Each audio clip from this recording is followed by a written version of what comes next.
I never imagined that my own parents would humiliate me in such a cruel way. I was 22 years old and had just finished my final university exams. Like many students, I had made mistakes in life. I wasn't perfect. I had changed majors twice, failed a few classes, and spent more time chasing dreams than following the safe path my parents wanted for me. For years, they reminded me how much money they had spent on my education. Every family dinner felt like a performance review. No matter what I achieved, it was never enough. One afternoon, I received an email confirming my flight ticket home after graduation. I was excited. I missed my hometown and wanted to celebrate this important milestone with my family. A few days later, while packing my bags, I received another email. Your flight reservation has been canceled. I stared at the screen in confusion. Thinking it was a mistake, I called the airline. The representative confirmed that the ticket had been canceled by the person who purchased it, my father. Before I could process what was happening, my phone buzzed. A text message appeared. Have a nice taxi back home, loser. It was from my mother. I read the message 3 times. At first, I felt shocked, then embarrassed, then strangely calm. For years, I had allowed their words to define me. Their criticism controlled my confidence. Their approval felt like oxygen. But something changed that day. Instead of crying, I laughed. Not because it was funny, because I finally understood something important. No matter what I did, they would never see me the way I wanted to be seen. So I opened my laptop and started writing. I wrote a long letter, not to them, but to myself. I wrote about every challenge I had overcome. I wrote about working night shifts to pay bills. I wrote about surviving depression during my second year. I wrote about the professors who believed in me. I wrote about the friends who supported me when I felt alone. Most importantly, I wrote about the future I wanted. By the time I finished, I had filled 10 pages. Then I booked my own ticket home. The money wasn't easy to spend.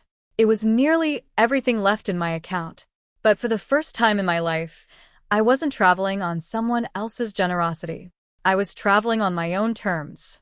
When I arrived home, nobody came to pick me up. I took a taxi from the airport.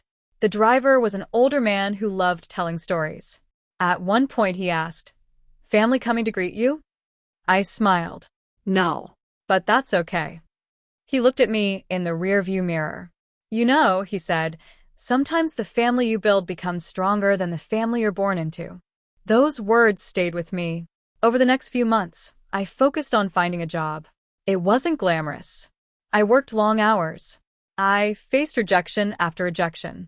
But eventually, a small company gave me a chance. I worked harder than I ever had before. 1 year later, I received my first promotion. 2 years later, I was leading a team. 3 years later, I moved into my own apartment. And one day, completely out of nowhere, my father called. His voice sounded older. Softer. He asked how I was doing. Then he asked if we could meet. When we sat across from each other at a small cafe, neither of us knew what to say. Finally, he looked down and sighed. We were too hard on you. I didn't respond immediately. For years, I had imagined hearing those words. But now they felt different. Not because I no longer cared, because I no longer needed them. My happiness wasn't waiting for their approval anymore. My confidence wasn't built on their praise. I had built it myself. I know, I said gently. My father nodded. I thought pushing you would make you stronger. I took a sip of coffee. It did, I replied.